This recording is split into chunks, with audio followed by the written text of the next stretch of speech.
చేయడం జరిగింది. స్థానికంగా అన్ని పార్టీల వాళ్ళు రావడం జరిగింది. అలాగే దళిత సంఘాలు కూడా ఇంకా కొన్ని రావాల్సి ఉన్నాయి. అందరూ శుభాకాంక్షలు ఈరోజు తెలిపి ఇప్పుడే అన్ని వర్గాలలో అంటే వాక్యానికంగా మాట్లాడి వెళ్ళాల్సి అందరు వెళ్ళిరు.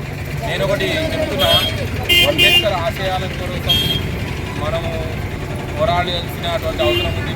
రాబోయే రోజులలో రాజ్యాంగానికి ముప్పు వాటించే అవకాశం ఉంది. ఎందుకంటే మన అంబేద్కర్ రచించినటువంటి రాజ్యాంగం ఏంటంటే అంటే ఇది పేదరికాన్ని కానీ అంటరానితనాన్ని కానీ రూపుమాపడానికి కోసం ఆయన చేసినటువంటి కార్యక్రమాల వల్ల మనం ఈరోజు ఇలా ఉన్నాం.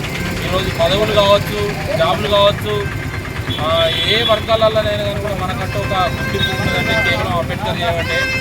బాబాసాహెబ్ అంబేద్కర్ గారు చేసినటువంటి కృషి వల్లనే మనం మనం కూడా కొంతమంది అర్థం చేసుకోవాలి. రాబోయే రోజులలో మన వర్గాల వాళ్ళను మనం కూడా తీసేయించుకొని దూరం పెట్టే పద్ధతులు అది పద్ధతి కాదు.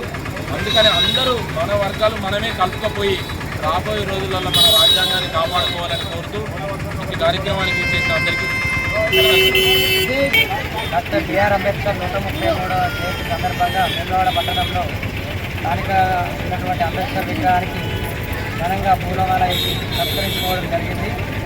భారతదేశంలో అంబేద్కర్ గారు జీవించి ఉన్నంత కాలం వరకు భారతదేశ ప్రజల హక్కుల కోసం పోరాడిన వ్యక్తి. అలాగే అంబేద్కర్ దేశం కోసం ఎన్నో సేవలు చేసిన వ్యక్తి. అలాంటి మహనీయుడి దారిలో భారతదేశ